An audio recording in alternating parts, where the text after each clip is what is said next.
Lord have mercy. Just get that. Now she don't want to move. We just pulled it and it worked.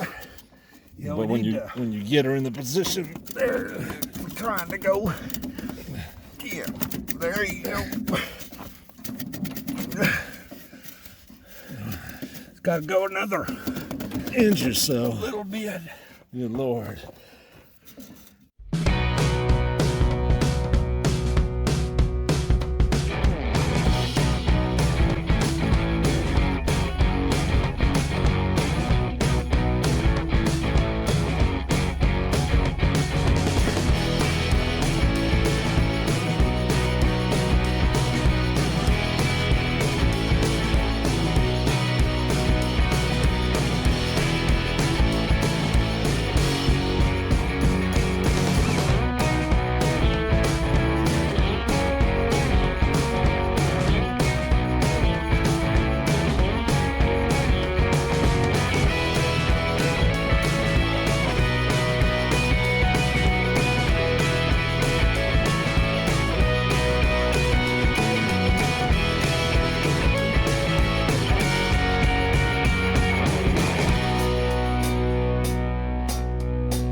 So out here in the country, you get neighbors that come by to help you out and just lend a hand.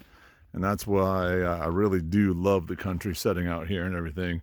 One of the new neighbors has a farm down the way. He's got a bunch of cattle and everything down there and lives by himself. And so he came and introduced himself, and then he was talking about that he had a little tiller to hook up to his little tractor here, and that we were going to bring it down here and till up this garden. So right here we're going to leave this for a staging area, and down here we're going to till up this back area right here, and then we're going to till right up there by the compost, and all the way back here around the corn, which has already been in place and watered, and we already just talked about that. So let's see this thing in action. He's firing it up right there, and he's going to come on down and till this up for me. The Japanese use them for their farming because they have small. Bohlins. What year is this? Oh, I have No idea.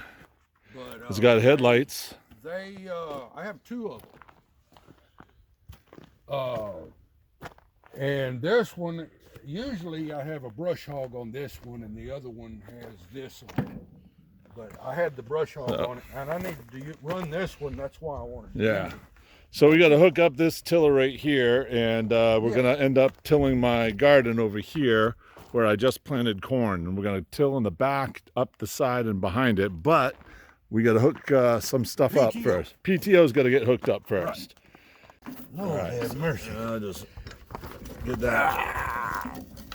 Now she don't want to move. We just pulled it and it worked. Yeah, but when you get her in the position, there, we're trying to go. Yeah, there you go. It's got to go another inch or so. little bit. Good Lord.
So I was sitting out here and I had a shovel in my hand and I was tilling up the ground because one neighbor let me borrow a tiller, but it was 20 years old, couldn't fire up.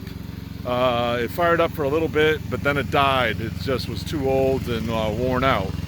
So I came out here and I said, hey, I got to do it by hand. I don't have power equipment. That's what I got to do.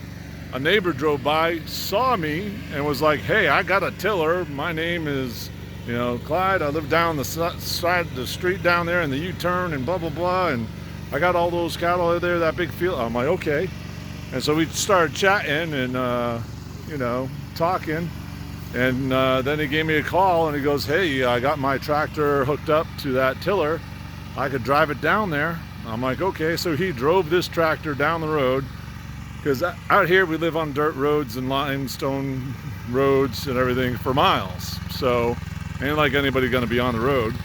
And so farmers help farmers and homesteaders help homesteaders.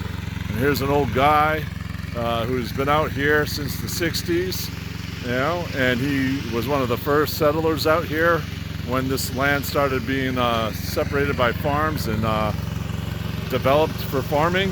And so he knows the area, knows everybody out here, and came by to introduce himself to the new kid on the block, me, right?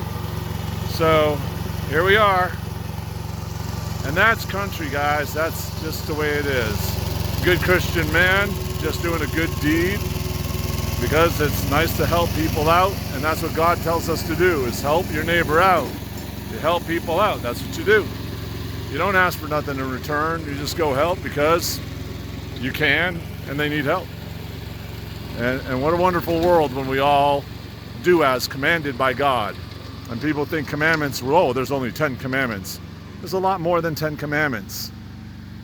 When God says you should keep the Sabbath holy, and you should not work, not even your animals, that's a commandment. He's commanding you not to work. And by the way, the Sabbath is Saturday, not Sunday. So that's why I don't work on Saturday. Today is Sunday. Today is not the Sabbath. Today's the first day of the week. And that is why we're working. Anyways, be kind to your neighbor. Be kind to everybody. You never know who God put in your path for the day. And so be kind to them. Be nice to them. Next time you go to a restaurant, look at the name tag. Say the name. Hey, Betty, thank you very much. Could I get another hot tea, please? Hey, Sam, thanks again, man. I really appreciate it. Could I get a refill for my soda? I appreciate you. When we act kind to others, not only is it appreciated, but you never know that could be that positive impact that they needed that day. Maybe they've been having a rough day or a rough time, and they just need that pat on that back, that little hug, that, hey, good job, buddy. You never know. And when you help somebody out, do you know what this is going to do for me? This is amazing. This is awesome. How kind of him. Praise God. Praise you, Jesus. Thank you, Lord Jesus. I am forever grateful. Lets me know I'm in the right place when I'm surrounded by people like this. I love this place more and more every day. It might be falling apart. There might be things going, but like I said, stand fast in the storm. You never know what's coming around the corner. It could be some old guy with a tiller. I'm John with JCB Farm and Garden. God bless. See you in the next video. Like, share, subscribe. Bye-bye.